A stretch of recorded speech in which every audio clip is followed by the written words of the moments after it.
नमः चंडिकायै। कुमार कार्तिकेय का ताड़कासुर के विनाश के लिए ससन्य उद्यत होना, ब्रह्मा जी द्वारा उन्हें वाहन के रूप में मयूर तथा अमोघ शक्ति प्रदान करना, कार्तिकेय को देवसेना का सेनापतित्व प्राप्त होना। नारद जी बोले, महादेव, आप यह बताने की कृपा करें कि पार्वती पुत्र कार्तिकेय ने युद्ध भूमि में देव शत्रु तारकासुर का संहार कैसे किया। प्रभो, अपने माता पिता से उनका परिचय कैसे हुआ और देवी पार्वती तथा महेश्वर ने पुत्र प्राप्ति के बाद क्या किया। श्री महादेव जी बोले, वत्स, युद्ध भूमि में पार्वती पुत्र ने जिस प्रकार तारकासुर का संहार किया उसे मैं कहता हूँ, सुनो।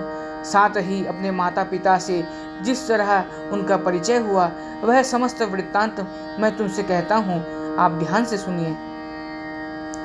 एक बार ताड़कासुर से सम्यक पीड़ित होकर सारे देवता ब्रह्मा जी के पास गए और उन महामती को प्रणाम कर कर कहने लगे, प्रभो ब्रह्मन, जिस प्रकार यह ताड़कासुर हम सबको सदा पीड़ित करता रहता है उसको क्या आप नहीं जानते।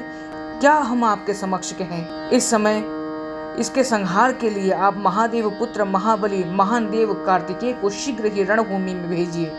श्री महादेव जी बोले, उनकी यह बात सुनकर लोक पितामह ब्रह्मा जी ने सभी देवताओं के सामने कार्तिकेय से कहा।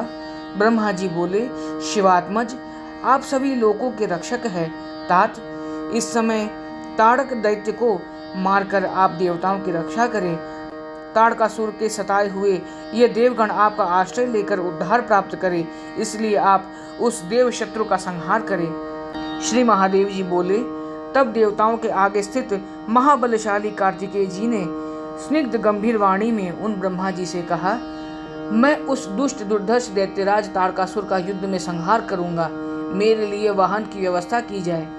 श्री महादेव जी कहते हैं, महामुनि, ऐसा कहे जाने पर भगवान ब्रह्मा ने शिवपुत्र कार्तिकेय के लिए वायु के समान तीव्रगामी मयूर वाहन प्रदान किया। उन महातेजस्वी कार्तिकेय को तारकासुर का वध करने के लिए स्वर्ण परिष्कृत एक शक्ति भी प्रदान की, जिसकी आभा करोड़ों सूर्य के समान थी। उसके समान महाशक्ति तीनों भुवनों में नहीं है। इस कारण शिवपुत्र कार्तिकेय शक्तिधर के नाम से भी विख्यात हुए।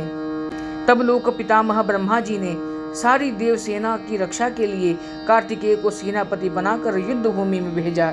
वह महाबली पराक्रमी कार्तिकेय जी ब्रह्मा जी को साष्टांग प्रणाम कर तथा उस भयावह शक्ति को लेकर मयूर वाहन पर आरूढ़ हो गए। मुने, तदनंतर कार्तिकेय जी को आगे करके सभी देवता युद्ध करने की अभिलाषा लेकर दैत्यराज तारकासुर की नगरी को आ गए। तदनंतर आते हुए उन देवताओं के घोर कोलाहल को सुनकर अपने असुर समूहों के साथ दैत्यराज युद्ध के लिए तत्पर हुआ। वह दुर्धर्ष दैत्यराज अगणित घुड़सवारों और पैदल सिपाहियों के साथ हजारों हाथी घोड़े लेकर युद्ध के लिए व्यवस्थित हो गया।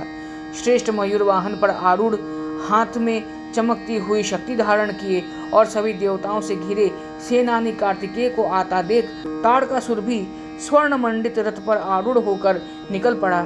उसके रथ पर सिंह वाहंकित अनेक ध्वजाएं थी और पताकाएं भी सुशोभित हो रही थी। महामते, जब वह अपने रथ के धुरे के घोर शब्द से धरती को कपाता हुआ आगे बढ़ा, तब अति भयंकर अपशगुन दिखाई देने लगे।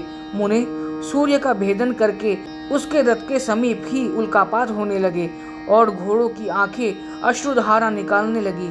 सभी योद्धागण दुखी मन हो गए और गृद्ध आदि अशुभ पक्षीगण भयानक शब्द करते हुए गिरने लगे। इस प्रकार अनेक भयानक अपशगनों को देखकर भी देवताओं को पीड़ित करने वाला वह दैत्यराज ताड़कासुर विशाल दिव्य धनुष लेकर क्रोधपूर्वक शिवपुत्र कार्तिकेय को युद्ध में जीतने की लालसा से आगे बढ़ा।